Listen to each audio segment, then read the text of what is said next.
Hey everyone, it's Barbara Ann. Welcome back to my channel, Straight Out of Context. Copyright disclaimer. Under the Copyright Act of 1976, I am within my full legal right to share these following clips via video and audio. The following creators allow reshare, redistribution, and download of their content, and as always, I credit in the description box down below. Fair use, public domain, TikTok third-party license, and TikTok Live automatic third-party license for the use of commentary, reaction, teaching, news reporting, research, comment, and criticism. I am legally within my basic human, civil, and constitutional right to share under the First Amendment to the U.S. Constitution. To share my expressions, views, thoughts, opinions, feelings, and critiques. The First Amendment to the U.S. Constitution guarantees my freedom of religion, freedom to exercise of, freedom of speech, freedom of the press, free assembly, and the right to petition the government and air my grievances. The First Amendment does not cover lies that amount to defamation, slander, libel, harassment, stalking, cyberstalking, bullying, cyberbullying, threats, or any other verbal crimes. AI, artificial intelligence, while offering numerous benefits, also presents several potential harms. These include safety and security concerns, such as unsafe decisions and the potential for misuse by malicious actors. Artificial intelligence can lead to job displacement, discrimination, violations of privacy and intellectual property rights. Furthermore, the environmental impact of artificial intelligence and its potential to exacerbate existing inequalities are also significant concerns. Safety and security. Unsafe decisions. AI systems can make errors, leading to potentially harmful outcomes, especially in critical applications like healthcare or autonomous vehicles. Cybersecurity threats. AI can be used to create more sophisticated malware and launch more effective cyber attacks, potentially crippling critical infrastructure. Misuse by malicious actors. Artificial intelligence can be used to create dangerous new weapons, enhance bioweapons, or manipulate individuals, to which we have already seen happen and play out. The societal impacts. Job displacement. Automation through AI could lead to a widespread job loss in various different industries. Bias and discrimination. AI algorithms can inherit and amplify existing societal biases, leading to unfair or discriminatory outcomes. Privacy concerns. AI systems rely on vast amounts of data, raising concerns about data privacy and the potential for misuse of personal information. Intellectual property. Mental and physical health. The over-reliance on AI and social media could negatively impact mental health on humans, leading to severe mental health issues. And last but not least, severe cognitive decline. However, the erosion of human skills, loss of human connection are also two very huge societal concerns of artificial intelligence. Now, the most talked about concerns are the environmental impact, the lack of transparency and accountability, and the existential risks. While AI offers tremendous potential benefits, it's crucial to address these potential harms and ensure its responsible development and deployment. So why isn't society aware of these issues? The lack of AI transparency and explainability. Job losses due to AI automation, social manipulation through AI algorithms, social surveillance with AI technology, lack of data privacy using AI tools, biases due to AI, social economic inequality as a result of AI, weakening ethics and goodwill because of AI, autonomous weapons powered by AI, financial crises brought by AI algorithms, loss of real human influence, uncontrollable, self-aware AI, increased criminal activity, broader economic and political instability, mental deterioration. When everybody talks about AI, ChatGPT is the most commonly mentioned. It's not just the amount of water and fresh water wasted every time somebody makes a request for ChatGPT. It's the amount of electricity that is used to power an AI data center. Not only does that have a severe environmental impact, it has a severe impact on humans, on our mental state, on our psyche. And it didn't take long for people to start seeing those negative effects. And of course, as always, I highly suggest you do your own research, your own homework, your own verifying, corroborating, and your own due diligence. While there is a good and a bad to almost everything, AI poses a lot more potential hazards, all in the name of advancement, technology, and science. But at what point do the pros and the cons no longer balance out? At what point does science and technology no longer help humans, but harm us, our environment, our habitats, and our ability to function? And there is one fact that has always stuck with me.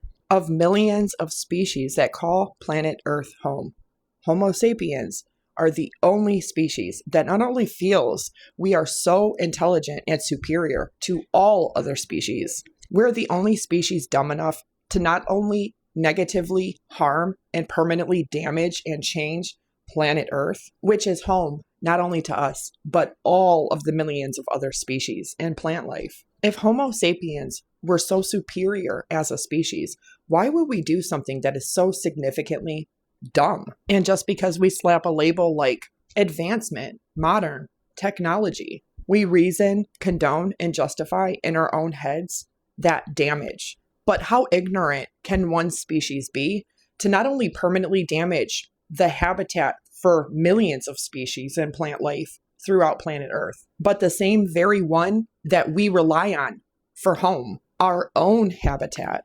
And at what point does technology, science, and medicine no longer aid humans as a tool that we can use, but starts to impede our very ability to function and live? It starts to require more physical, mental, and emotional taxation from a human. And it's no longer something that is supposed to be used as a tool to make our lives easier, faster, better, safer, but ruins not only us socially, mentally, physically, emotionally, but has such negative impact and implications, not only for future generations, but for the environment for future generations. How can one species fundamentally make that decision for millions of species on planet Earth, for the generations of Homo sapiens that come from us? Why do Homo sapiens feel that they are the only ones that not only have that power, but that it is entitled to us? No, truly, I have always asked myself this question. If we were meant to be God's shepherds, then why are we doing the opposite? Instead of caring for life and making sure that the environment is safe and protected, we consciously destroy it in the name of modernizing, industrializing.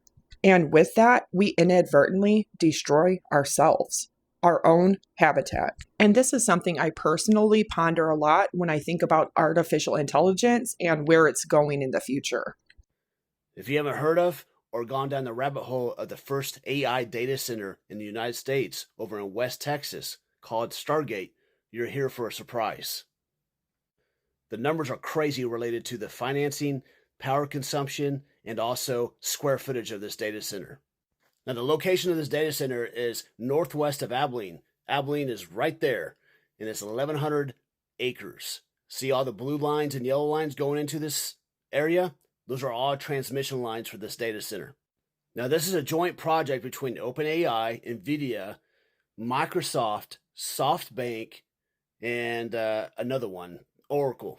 If you didn't already know this, TikTok is not an American-owned social media app, but it was arguably one of the best worldwide. Creators in 195 different countries were seeing very great numbers as far as views, comments, reshares. And that had to do with the fact that TikTok was pushing your stuff to a larger global audience. January 19th, 2025, there was a law that was passed in the United States forcing TikTok to be sold to an American. And if they didn't, 170 million US citizens that utilize TikTok out of 340 million US citizens would no longer be able to access TikTok or any other apps like Lemon8 under the TikTok umbrella. The very next day, on January 20th of 2025, we got TikTok back, but everything changed. Everybody's For You page and algorithm changed. And the reason why, that same company that he just mentioned, Oracle, that third-party tech company, during that 20-hour period, they switched 170 million US citizens who use TikTok, their data from the servers in Singapore over to Oracle here in the United States. Now, content creators on TikTok aren't seeing the views that they once did, globally speaking. There you go. Within this complex, there's going to be 20 data centers, which are going to be 500,000 square feet each, or 10 million square feet of facilities. The investment alone is going to be $500 billion for this project. Now, here are the crazy numbers. This complex will consume more power than small nations. It will consume over 15 gigawatts at full capacity. That can power over 11 million homes. Now, they're going to supplement this power by 3 ways. Number 1, it's going to be natural gas, a facility on site.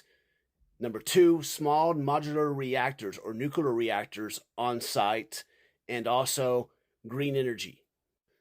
Small modular nuclear reactors, or SMRs, are really interesting to learn about, by the way. And the last resource they have to run this facility is water. Related to this project, they're going to do a closed loop system, or sort of like a radiator in a car, where they prime the system up with water, but it does not lose water over time. It's a good idea. And finally, the reason why the U.S. is doing this is because they're in a race to get the best AI in the world, and they're going against China. And this is the first step. Thoughts? So people sometimes ask, why is Northern Virginia the data center hotspot for the entire world? And the reason is that in the last century, data processing companies came here because their customers, government agencies in DC, were here. So they built data processing facilities. And then as the internet developed, there was a good fiber network here. There's a really strong, reliable, and relatively cheap power grid. So data centers can hook up to electricity, which is the juice they need. There's fewer natural disasters here, knock on wood, and lots of open land. There's also been some tax break laws passed to encourage data center development around here. When people talk about the cloud, this is kind of where we are now. This is what they're talking about. It's not in the sky, it's right here. So hyperscalers are the big tech firms like Google, Microsoft, and Amazon. Some of those types of companies want to build data center campuses that use 5 gigawatts of electricity. That's a huge amount. It's as much as entire cities like Miami or Atlanta. Right now, Virginia, where Data Center Alley is, uses about 5 gigawatts of electricity for all of its data centers. That's a lot, and enough to power about half the homes in the state. Globally, the picture is the same, just with way bigger numbers. There's 7,000 data centers built or in development across the world, with energy consumption that's expected to top 2,900 terawatt hours annually by 2034. That's almost double what the entire country of India uses each year. A terawatt, by the way, that's 1,000 gigawatts, and a gigawatt is enough to power about 750,000 homes. So the world doesn't currently have enough electricity to meet all of that demand, and that's a problem. My vision of the future is mixed. We're at the beginning of in my view, a multi-decade, multi-century engagement with technology. It's the first time, certainly in human experience, that we've had this amount of power at our fingertips, and kind of things are accelerating, right? But I would hope that we don't lose our humanity in that respect, and that we still want to engage with the world beyond a digital screen, beyond a digital experience, that, you know, the real experience is still better than a digital one. In numerous towns across the United States, massive AI data centers and warehouses are being built at alarming rates. The only issue? The locations they require have already been developed. Entire neighborhoods, sprawls of farmland, and sometimes even historic sites are being chosen for these redevelopments. In the wake of these projects, it brings about the task of residents to find new places to live, and oftentimes results in the loss of entire communities. For some, these developments are seen as detrimental to the towns and their people, but others see them as great new opportunities to advance our cities and positively impact their economies. In today's episode, we are going to be exploring what remains of 2 towns impacted heavily by these developments, interviewing residents as well as experts on the topic. The first, a town outside of Portland, Oregon, which has been one of the fastest growing industrial towns in the entire United States. The second, a Chicago neighborhood left abandoned after being completely bought out.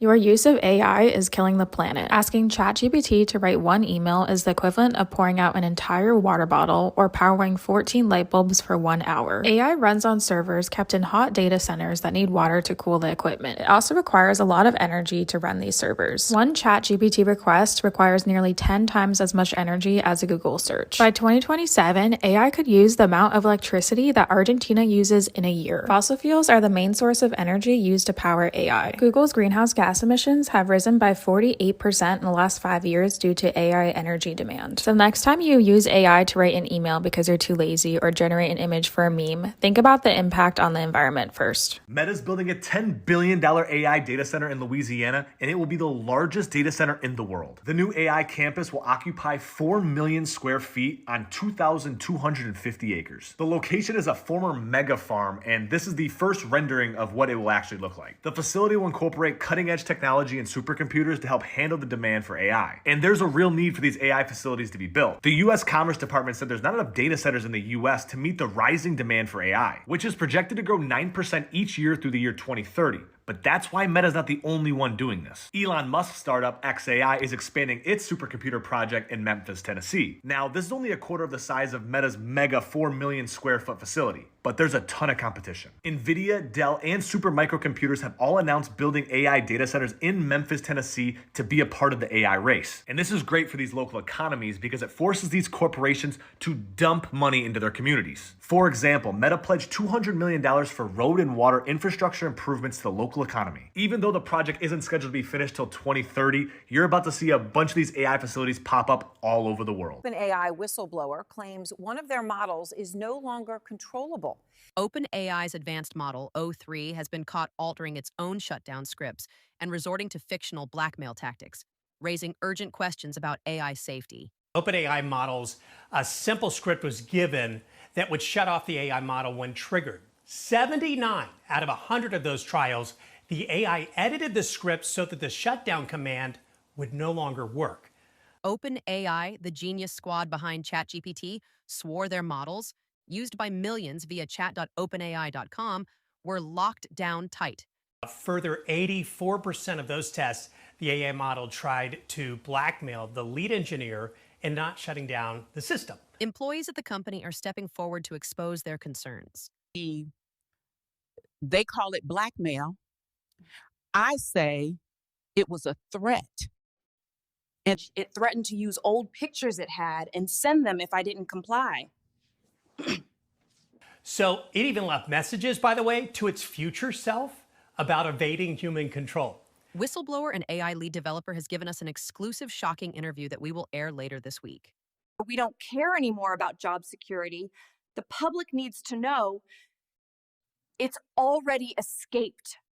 Something massive is being built in Abilene, Texas, and almost no one is talking about it. It's called the Stargate Project, and it sounds like a plot from a sci-fi movie. But it's very real, and it's backed by some of the most powerful names in tech. We're talking OpenAI, SoftBank, Oracle, and even NVIDIA. Together, they're pouring $500 billion into what they claim is the future of AI infrastructure. And Phase 1 is already under construction. Nearly 1 million square feet of data center space, over 1.2 gigawatts of power, and it's set to go live as early as 2026. They're even getting a natural gas plant right on site just to feed this AI giant. Okay, here's where it gets strange. They're calling it Stargate, which was also the name of a top secret CIA program back in the 1970s, and it aimed at remote viewing, mind control, and psychic warfare. The goal? Tap into other dimensions and gain intel using the human mind as a weapon. So why resurrect that name? It's just eerie. Some insiders say this is the backbone for AGI, the moment where machines outthink humans permanently. They say it's just data, but maybe, just maybe,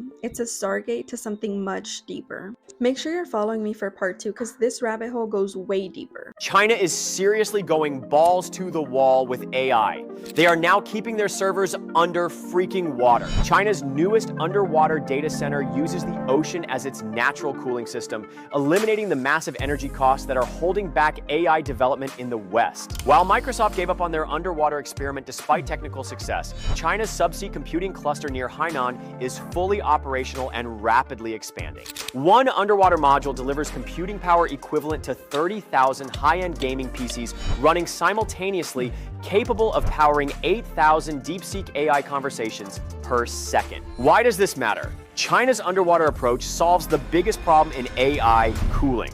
Servers generate enormous heat, but by submerging them, Shenzhen high cloud technology eliminated costly air conditioning systems that drain both power and profits. Microsoft abandoned their Project Natick despite servers failing 8 times less than traditional ones, claiming it wasn't practical for their needs. Meanwhile, China is doubling down, planning 100 underwater modules that will save 122 million kilowatt hours annually. While American companies waste billions on cooling costs, China's underwater AI factories are delivering more computing power with a fraction of the energy consumption, making AI faster, cheaper, and more accessible. Will America's tech giants wake up before China's underwater advantage becomes permanent? There will be fewer and fewer.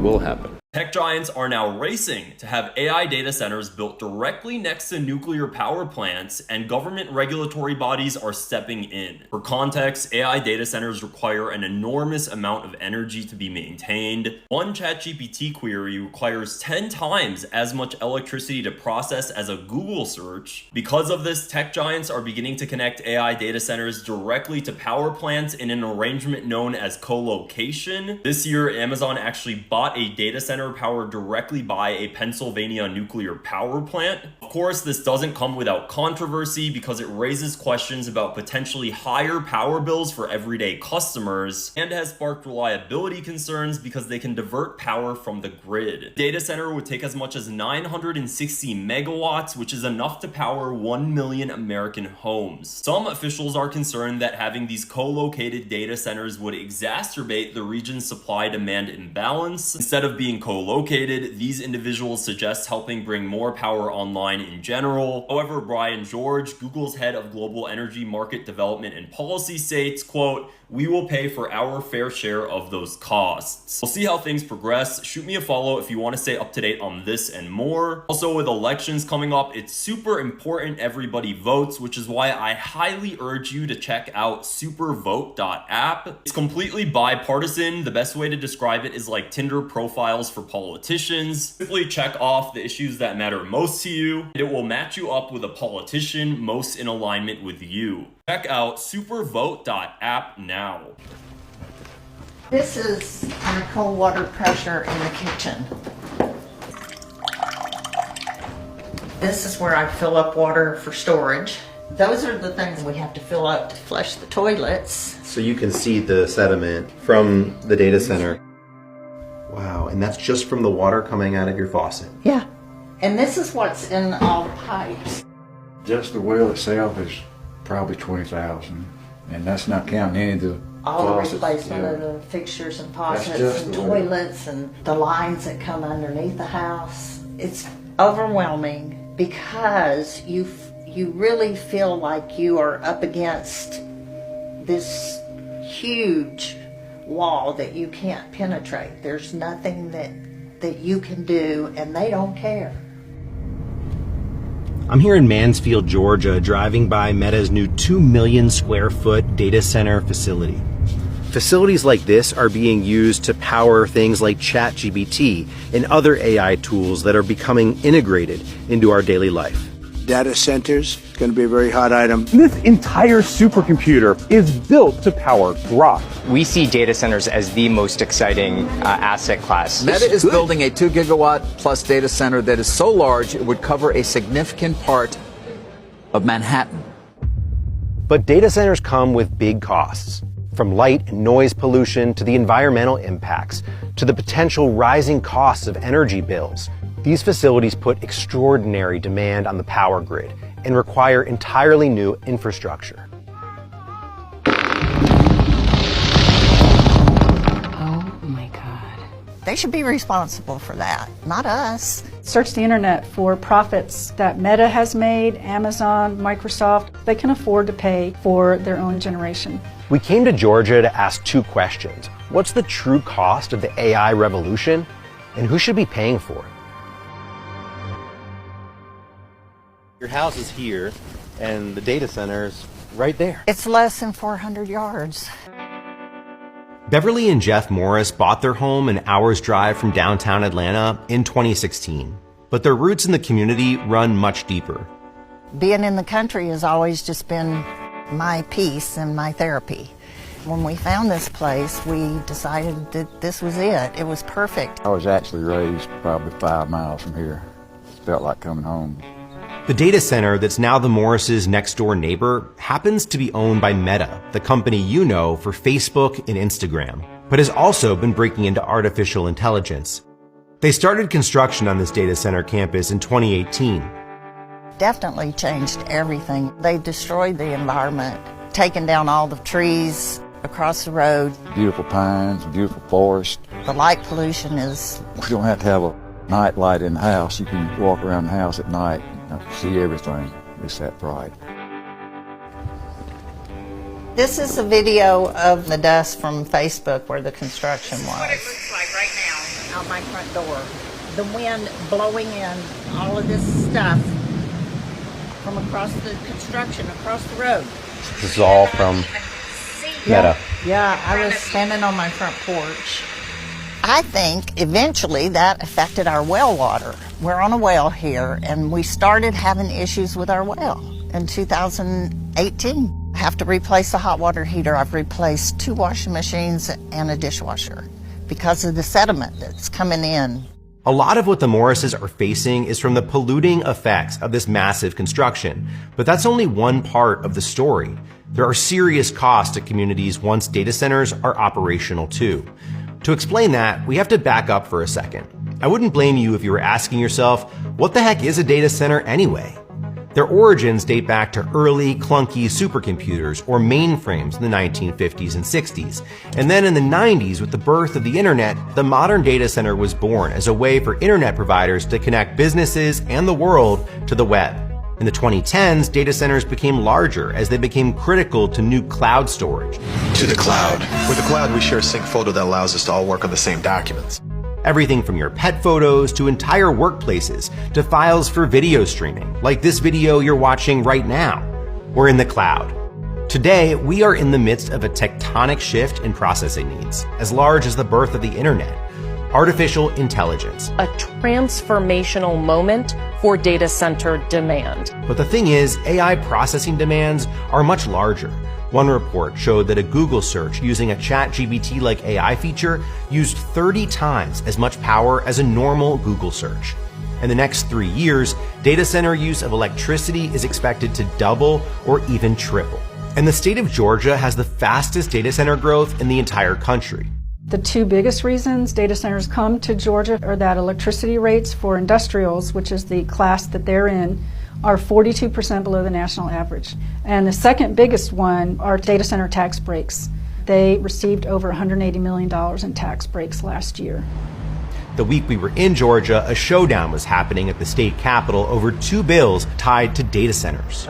Senator Hofstadter had proposed 2 different bills, and one of them was SB 34, which was the data centers bill, to move the burden of the operational costs of data centers from ratepayers to the data centers themselves. And what is SB 94? That is the Consumer Utility Council, a legal advocate for ratepayers and small businesses.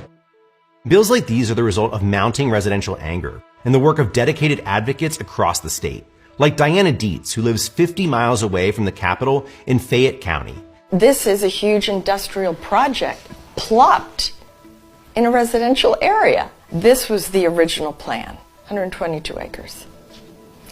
And then the Development Authority got involved. In 2022, officials in Fayette County voted to annex and rezone an additional 412 acres for a data center campus. Fayetteville City Council voted 5-0 in favor of the development, despite passionate opposition from some local residents. The site was then purchased by QTS, which is owned by Blackstone, for $153.8 million. These speculators, investors, are secretly buying up land right next to homeowners. And it was all done so that when we all went to the 4 public hearings between the county and the city, it was a done deal. This is the one that's currently under construction, and this is where Gene and Joe are. Gene and Joe Marshall live on the edge of Fayetteville in Fayette County on an 8-acre property. This driveway is almost the line for Fayette County versus Fayetteville, where QTS's property is located. We have absolutely no say in anything that happens over here. Despite their vocal opposition to the project, living next to construction on all sides of their home has become their daily reality for the last 2 years. They do nightly pours over here, and in the back part at the other building, the lights are shining and there is noise. 3 o'clock in the morning, 4 o'clock in the morning. So they don't stop. Oh yeah, sure. We went to visit Nikki Vanderslice, who heads up the Fayette County Economic Development Authority, a non-governmental agency that played a central role in the marketing of the land for data center development. For residents who live alongside these data centers, life has become very difficult. What do you say to them? Well, I say to them that there's a couple of things. One, we were very transparent. The Development Authority was very open about attracting a data center, and there wasn't any resistance until it came to their property specifically. Vanderslice says data centers are good for the community, even if some don't see the benefits yet. In 2021, that property paid $36,000 in property taxes total.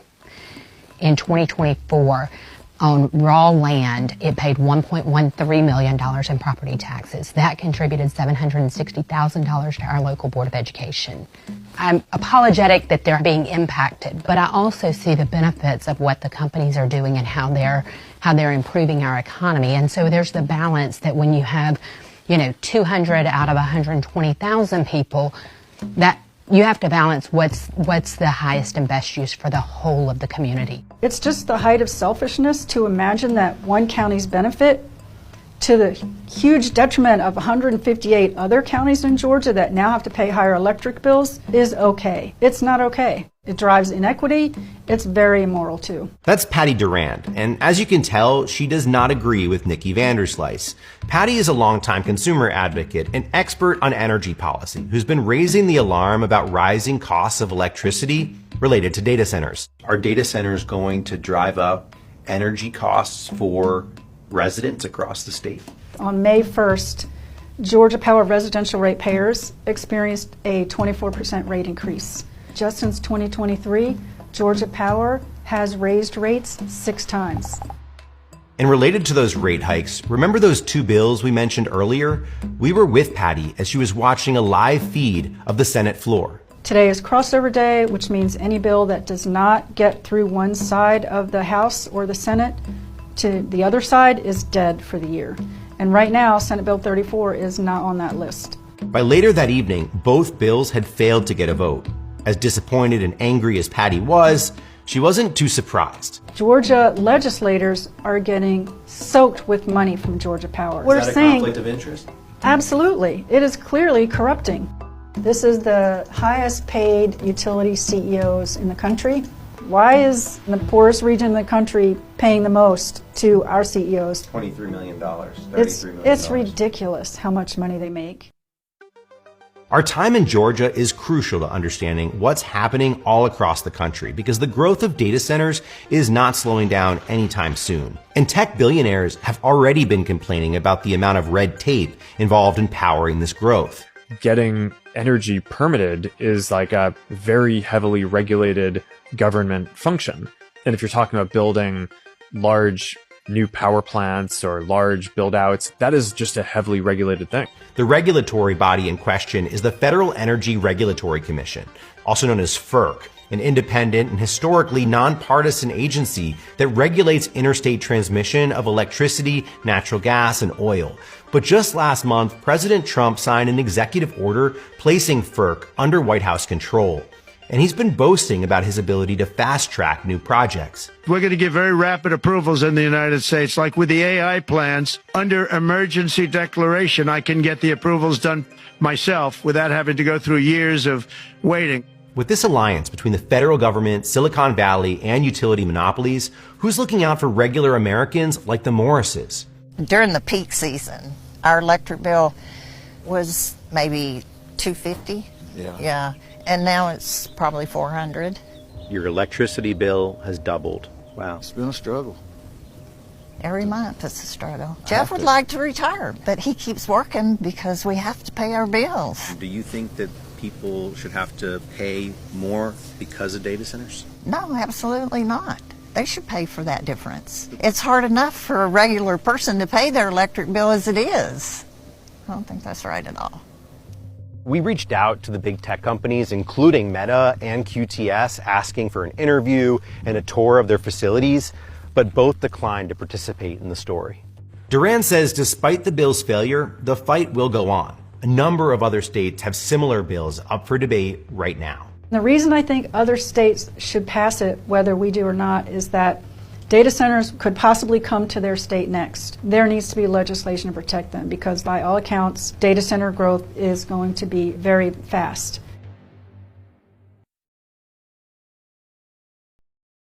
Welcome to Abilene, Texas. This is the site of Project Stargate, a very, very mysterious, much talked about, much speculated about project. Why call it Stargate? It began as a code name and sometimes code names stick. Emily. Thank you so much for having us. Welcome to Abilene. It's so awesome to be here. Yeah. How many people are on this site? Today we have about 2,200 people on site. If it all comes together, this is going to be one of the most massive infrastructure projects in American history. This was just a complete barren field. So there was nothing here in June? There were a bunch of mesquite trees and bushes and brush. And today we have almost 1 million square feet of fully developed building that's going to be energizing large-scale GPU clusters in the coming weeks and months. Building after building on this red dirt behind me will be filled with chips that'll power the AI revolution. If you're using ChatGPT somewhere out there, there's a good chance it'll be powered by data centers that are being built right here. There have been no pictures, no cameras allowed inside until now. So we are going to give you your first look. The velocity of innovation here is just mind-blowing. What I saw rising from the red dirt in Abilene, how do you personally grapple with the pace of it all? We are definitely doing something unprecedented. I believe AI will help dramatically accelerate the pace of science and human discovery and our understanding of what's possible. May it please the court. I come here today a humble pro se All right. before a panel of 5 distinguished justices. Is this, hold on. Is that counsel for the case? I generated that. I'm sorry? I generated that. That is not a real person. Okay, it would have been nice to know that when you made your application. You did not tell me that, sir. I received the application. And you have appeared before this court and been able to testify verbally. In the past, you have gone to my clerk's office and held verbal conversations with our staff for over 30 minutes. Okay? I don't appreciate being misled. So either you are suffering from an ailment that prevents you from being able to articulate, or you don't. You are not going to use this courtroom as a launch for your business, sir. So if you are able to shut that off. If you want to have oral argument time, you may stand up and give it to me.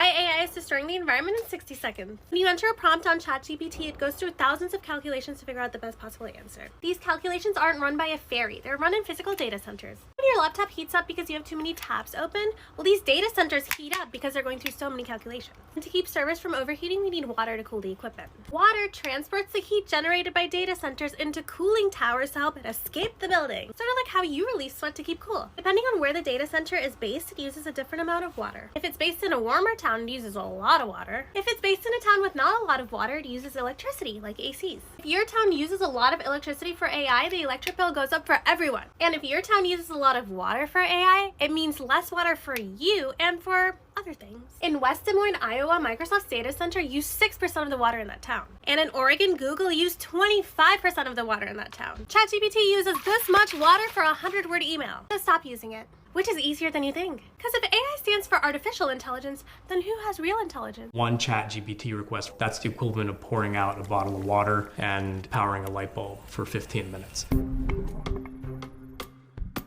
A lot of people think of the internet as just being in the cloud. Really, it is taking up this huge space of these gigantic computers, which are data centers. In Northern Virginia, we have over 300 data centers. There's around 100 million square feet. And they use a lot of energy. Artificial intelligence requires servers to run much hotter. Water cooling will be necessary. So where will that water come from? One ChatGPT request, for example, that's the equivalent of pouring out a bottle of water and powering a light bulb for 15 minutes. If you multiply that times billions of requests, you can start to see the cumulative impacts. AI is driving the need for additional power to meet this demand at an unsustainable rate. The scale of the energy use is 20, 30, 40 times more per square foot than anything else that we're familiar with. Diesel generators are the backup power for AI applications or any data center application. More fossil fuel emitting infrastructure that historically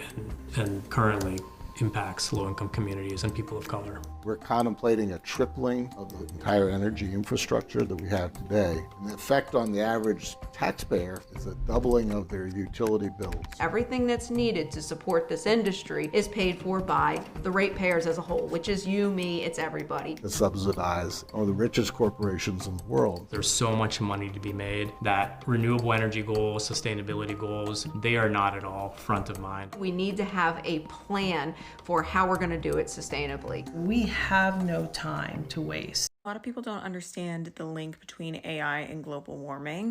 So remember when computers used to look like this and they had this box? And that box used to get really, really hot. So where did that box go? Well, now it's in things called data centers. So basically that's why we're able to be on our phones without having like a massive thing behind it, because all of the computing goes on in these servers here. So I was an information systems and analytics major in college, and we learned that you actually have to like really attend to these very well, and you have to keep them very cool.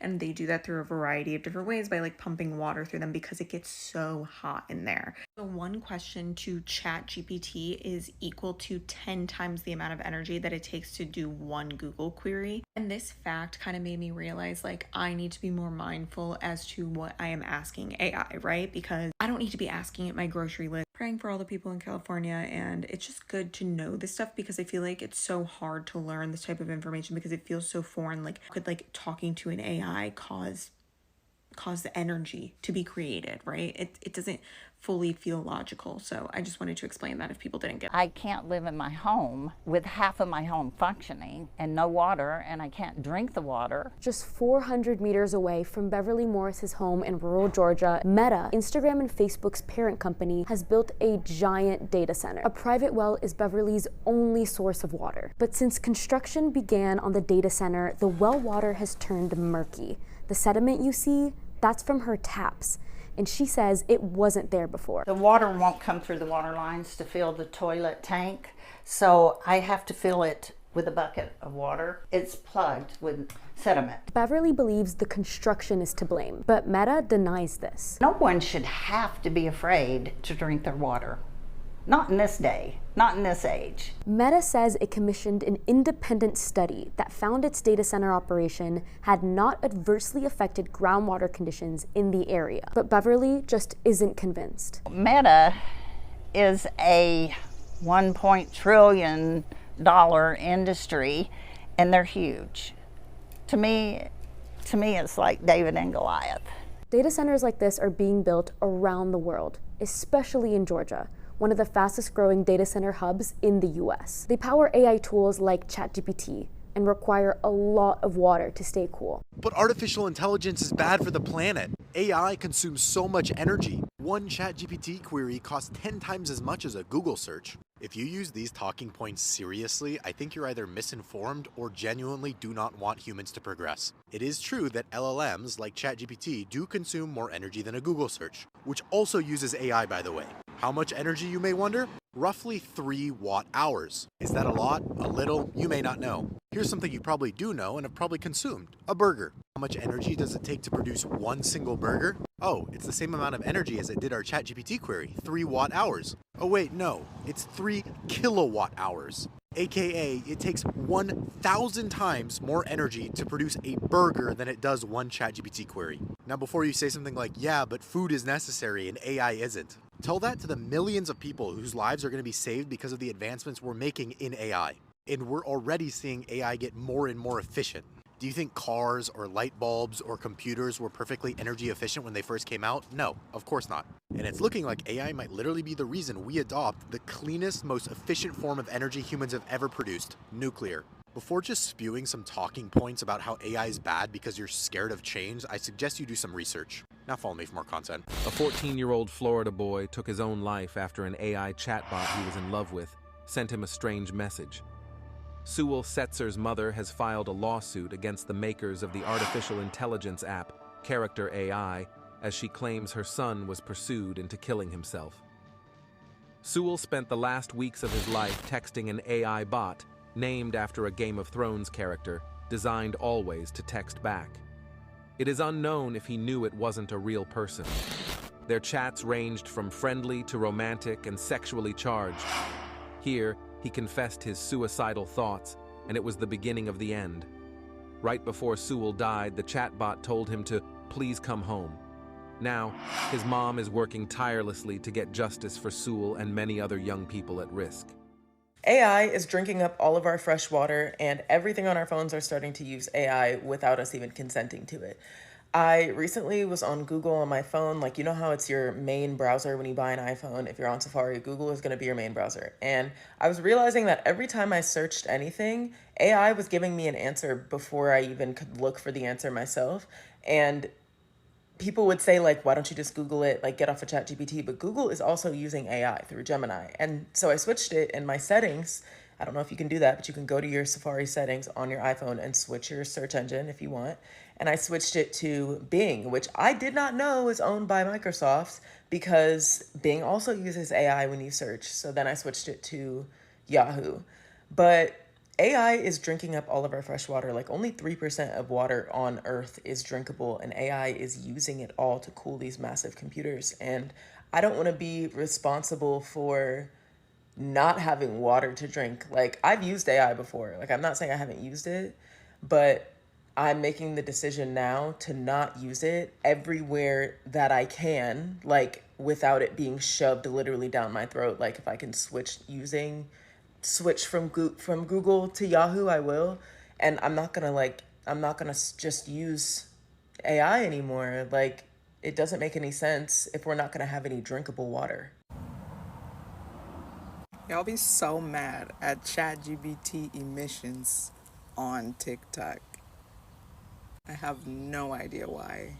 But it's like cussing out the waiter when you set the table on fire. And I say this with so much love. Y'all are nuts. TikTok's carbon emission is bigger than Finland. Carboncredits.com, this source, carboncredits.com, is saying that each of us on TikTok is driving a gas car at least 123 miles a year. Just from scrolling, from live streaming, from liking, from commenting. How tragic.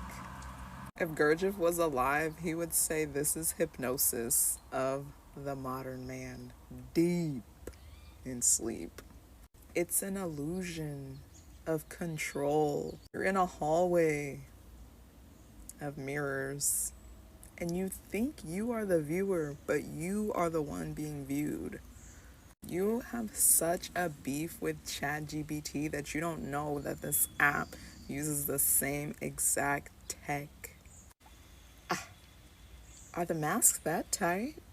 Are they that tight that we don't see that we are the system? Do we really believe that this thing, AI, is killing the planet when we are feeding it?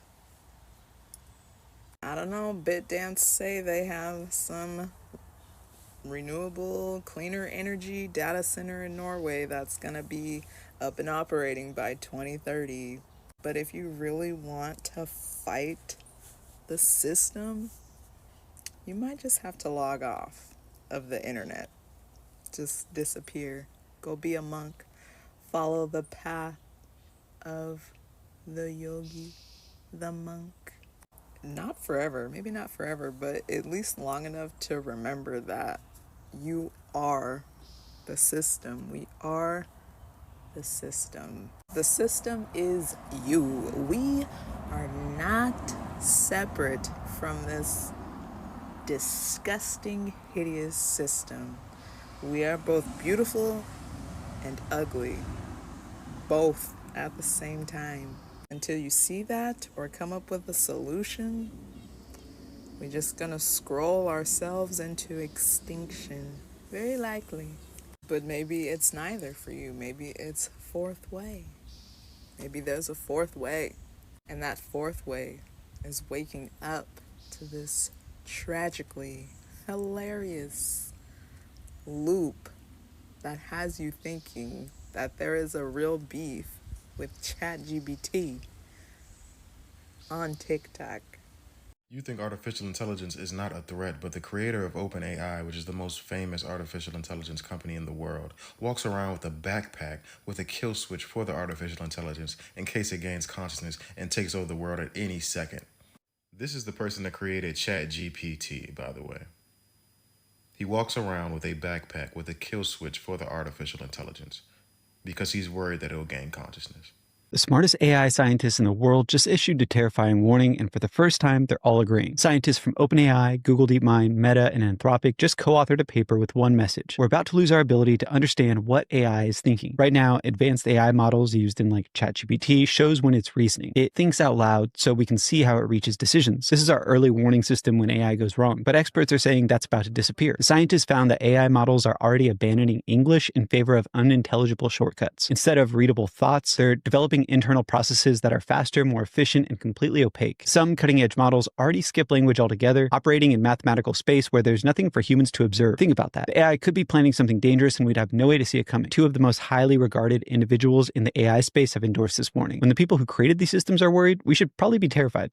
Let's talk about the real-life consequences of AI that are happening right now. So the AI that you're using, your social media apps, it doesn't exist in a cloud. It exists in a data center. What look like giant warehouses, but they really house all of these servers. One critical thing is the amount of electricity that these data centers require. Business Insider calculated as a range. On the low end, that's as much as the state of Ohio used in 2023, their entire electricity use. On the high end, it's about as much as Florida used in that same year. So let's talk about data centers' impact on local economies. All of these different cities across the country are racing to have data centers built in their areas. In Ohio, cities are making these deals with large companies like Amazon that are very profitable. What we found is that for every full-time, long-term job that's employed at a data center, Amazon might be saving as much as $1 million in taxes that they don't pay to the state or the cities. And what jobs do come from data centers are pretty much in their construction and wrap up long before your economic development deal is done.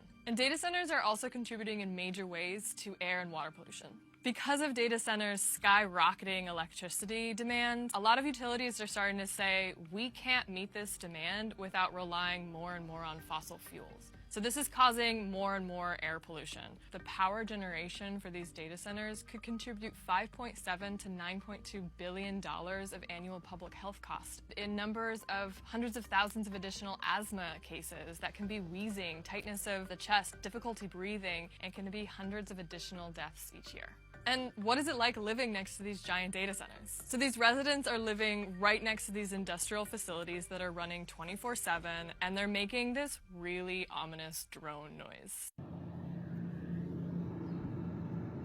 So it's a constant noise of their cooling fan. Some residents told us that they can actually hear it inside their houses, and some had to sleep in the basement because they couldn't sleep.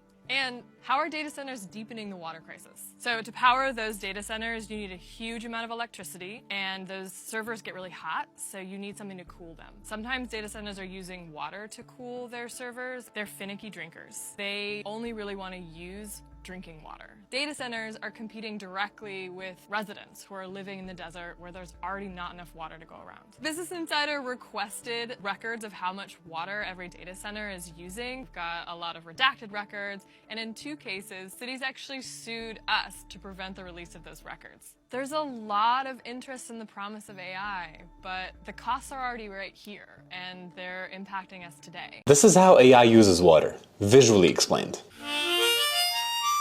Every time you ask AI a question, that request is sent to a data center and processed by thousands of AI chips. Because the hardware in our phones and laptops isn't powerful enough to do it, these data centers need 2 things to operate. First, they need electricity to run. In 2024, data centers use 2% of the world's electricity, but this number is for all data centers that keep the internet running. We don't know what share of that can be attributed to AI alone. It's estimated that a single AI request uses 10 times more energy than a standard search. But this estimate is based on AI models from 2023, which are much smaller than the ones we have today. Second, they need cooling systems to prevent overheating. Most cooling systems use fresh water, and the average data center consumes 300,000 gallons of water every day, which is equivalent to 19,000 showers. And depending on the cooling method used, data centers may lose some or all of this water and need constant replenishment. Unfortunately, we don't have precise or reliable numbers for how much energy or water AI uses alone, because tech companies aren't revealing the size of their newest AI models. What we do know is that AI developments and usage are likely to keep increasing over the next few years, which will require more data centers, aka more electricity and water than before. Thankfully, some solutions are starting to emerge to make AI more energy efficient. And here are 3 you should know about. First, we could run AI on our personal devices instead of data centers because they've been getting more powerful hardware. This is called Edge AI, and we're already seeing signs of it. For example, the new iPhone can run basic AI features on your device directly without sending those requests to a data center. Another solution is called model distillation. The idea is to create smaller models based on large models to make them more energy efficient and cost efficient for specific tasks, because we don't always need the biggest and most advanced model if a task is simple. The same way we don't need a Formula 1 car to deliver a pizza. Finally, the AI chips and data centers are getting more efficient, which means they need less energy to produce the same output. Over the past 8 years, the energy cost to generate 1 token on an NVIDIA GPU went down from 17,000 joules to 0.4. There's a lot of uncertainty around the energy and water cost of AI, but more people are investigating it now, and I found a couple of experts that I'm going to try to interview. And when that happens, I will post it here. See you then. If you're using AI to write just a 100-word email, so log into ChatGPT, type in a prompt, propagate a 100-word email, that apparently is the equivalent to dumping out a bottle of water. I think with AI, there's like this cognitive dissonance. We're not necessarily considering the actual impacts that AI has, because AI is not like an organic thing. It's not like our brain, and so it uses a lot of energy, it produces greenhouse gas emissions, and it uses a lot of water. The exact impact that AI has on the environment is really hard to calculate and actually predict, because there's so many different types of AI. When we're thinking of AI, we're only thinking of how we personally might be using it. So that's why I use the email example. But back in 2019, Microsoft partnered with ExxonMobil, you know, the oil giant. They use AI for performance analysis and to optimize mining operations. And by 2025, we're hoping that this increases production by 50,000 oil equivalent barrels per day.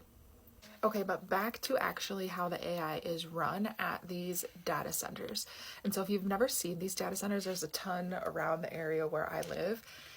They are just like huge housings for electronics and computers and servers, consuming a lot of electricity.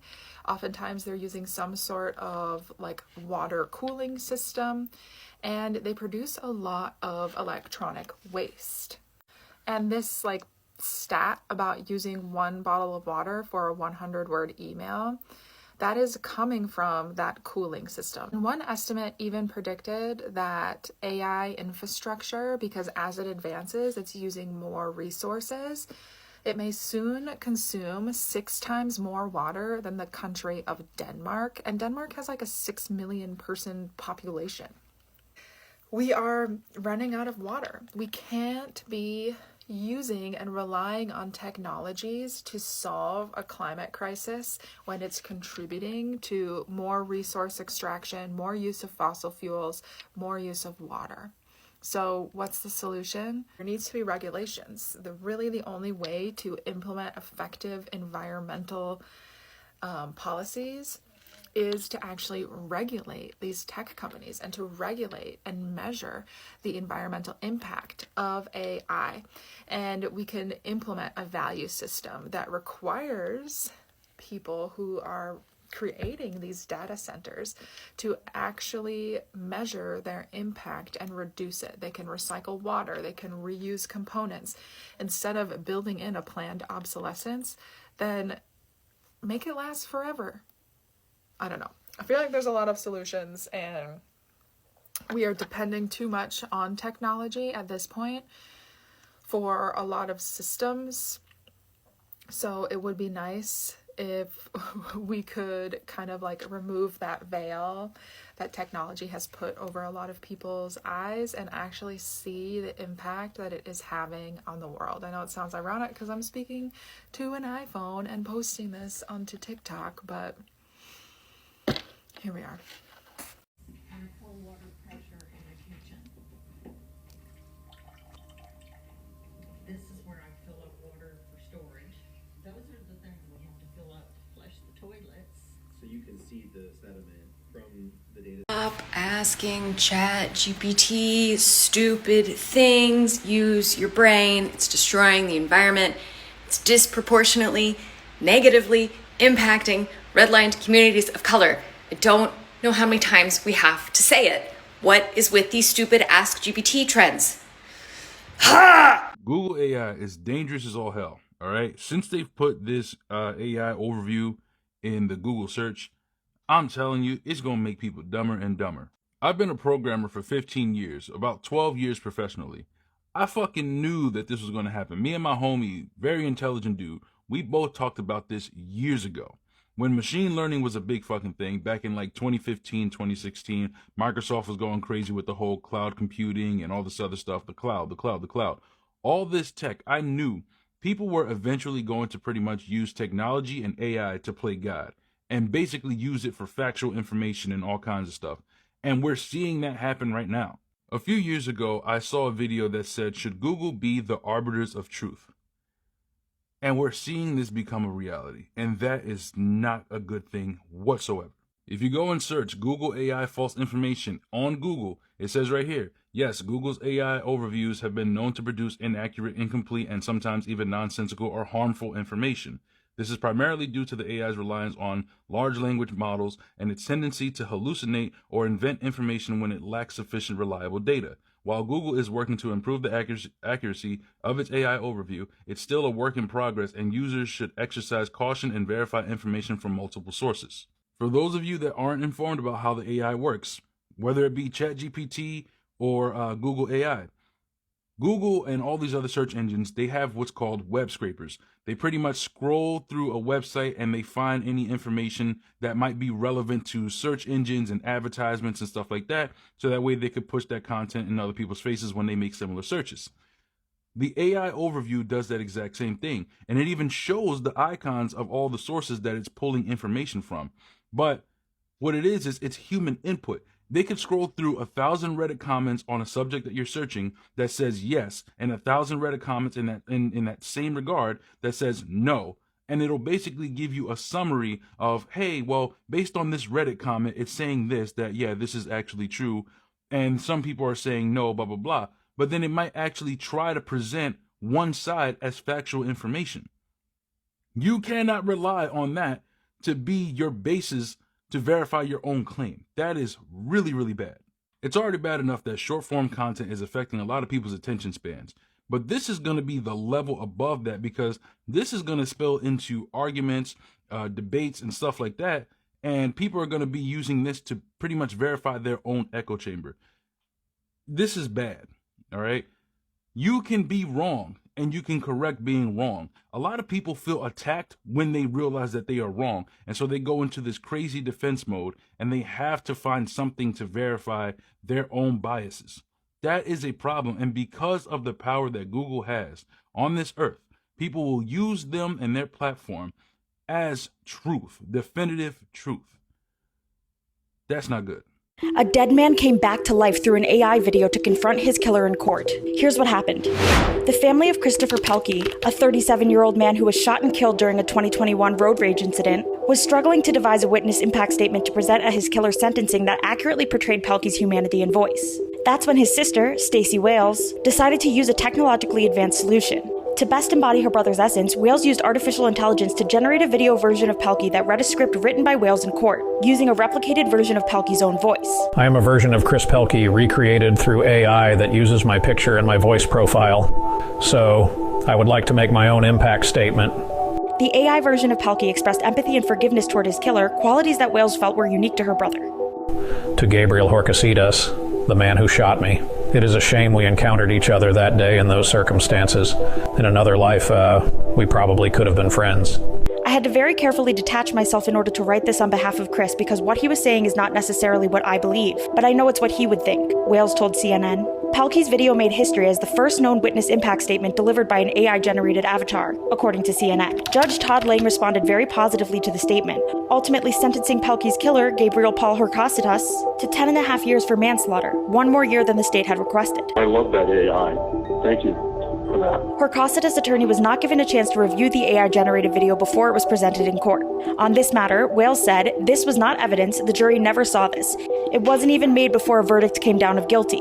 She noted that showing the AI video was healing for her and her family, and following the sentencing, Wales was glad that the judge was allowed to see a human that's no longer here for who he was. What do you think about the use of AI-generated avatars in court? Let us know in the comments. These are the gas turbines fueling the supercomputer they call Colossus. They emit hazardous pollutants like formaldehyde and nitrogen oxides, according to the manufacturer. Just over this fence, you can see and hear the turbines churning 24 hours a day, 7 days a week. Without them, the data center does not function. What's not in dispute is the fact that they are polluting the air. What people don't know is how much of that pollution is reaching nearby communities. Easter Knox lives 2 miles away. You smelled it? Yes, Lord. Right away? I sure did. Well, after they got situated, I started smelling it. Knox lives in Boxtown, a mostly black, low-income neighborhood in South Memphis. They help a lot of people out here who got medical problems like breathing issues. Cancer risks here are 4 times higher than the national average. Cancer killed her father and other relatives, Knox tells us. Life expectancy here is 9 years less than the national average. Elon Musk's company is not to blame for those numbers, but that legacy and those turbines have... As a cancer survivor, this devastates me. Let me know your thoughts down below. Thank you for watching. Please like and share. Don't forget to subscribe, and I will catch you all on the flip side.